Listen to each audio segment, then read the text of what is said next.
Yo, what's good, YouTube? It's your boy Elijah here, man. And as you can tell from the title of the video, today we're going to be talking about Bayern Munich and why they dominate the Bundesliga so much. Honestly, it is not fair, bro. How can a team be so dominant, bro? Like, every year, you already know who the champion's gonna be. Like, that's not fair, bro. The video is going to break down why Bayern are so dominant, bro. But anyway, guys, let's get straight to it. So since the Bundesliga's inception, Bayern Munich have won half of the league's championship. The next Bundesliga club with the most titles is Borussia Dortmund, with 8. The club's golden era started in 1965 during the early years of the Bundesliga. Strong scouting and excellent coaching played a major role in the club's rapid rise.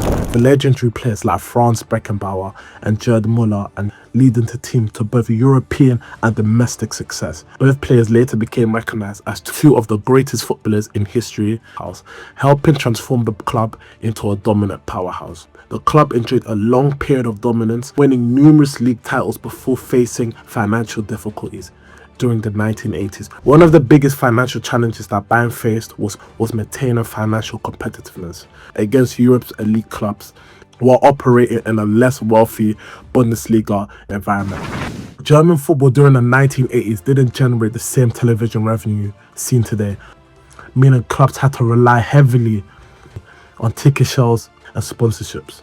So Bayern occasionally had to transfer important stars to balance finances and stabilize the club economically. However, Bayern's resurgence began in 1988 when they appointed former Borussia Dortmund's manager Ottmar Hitzfeld.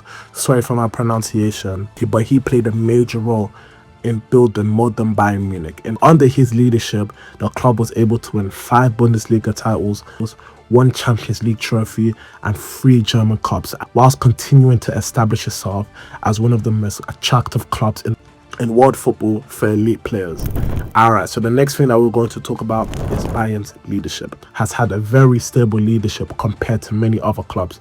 Former players like Franz Beckenbauer, Hans Böhm and Karl-Heinz Rummenigge remain involved in the club after retirement. This has created a strong football culture and long-term planning rather than short-term decision-making.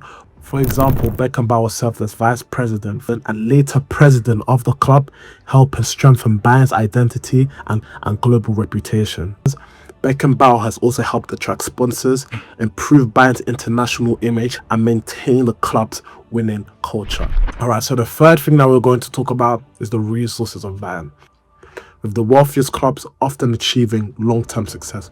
These are clubs like Bayern Munich, Liverpool, Manchester City, Barcelona, Real Madrid, PSG. The list continues on. And they dominate because of their strong financial resources. So according to Forbes, Bayern is ranked as the 4th most valuable football club globally, behind Real Madrid, Barcelona and Manchester United.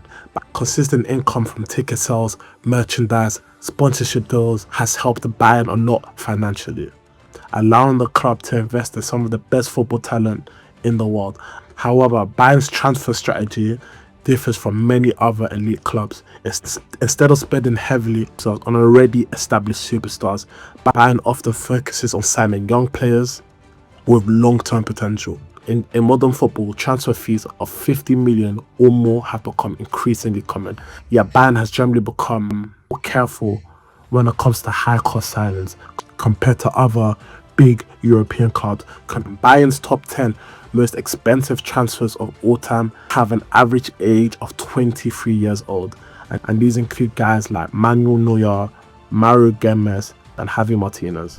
Compared to many other European clubs like Chelsea, for example, we spent £1 million and we're still bums. Bayern has consistently shown smart financial management in the transfer market by spending more carefully on players. The club has avoided many transfer failures. For example, signing a player for 100 million and them turning out to be a bum. But although some of Bayern's transfers have not fully succeeded, or Bayern's approach to things has generally reduced financial risk. Bayern's recruitment strategy often focuses on low risk and high reward deals, unlike many elite clubs that spend huge amounts on permanent transfers. Bayern has frequently used loan agreements to minimize uncertainty.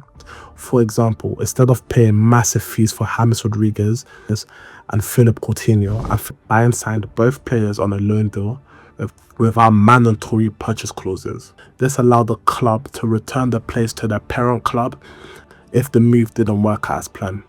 Another important part of Bayern Munich's success has been its smart use of free transfers, signing players whose contracts are close to expiring without paying transfer fees. And Bayern has been able to strengthen the squad this way. For example, when we look at Robert Lewandowski, he was signed on a free transfer, and Lewandowski has become Bayern's greatest goal scorer ever, and it was on a free. Just let that sink in for a second. Even when we look at Goretzka, he was also signed on a free deal from Schalke.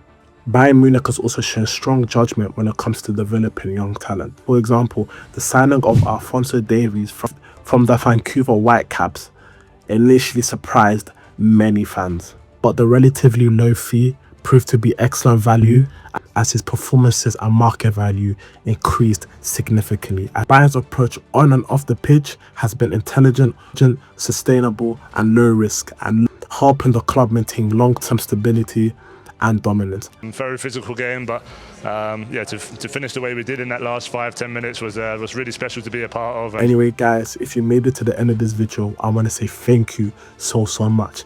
If you enjoyed the video, make sure to like, comment, share, subscribe here, and I'll catch you guys in the next one.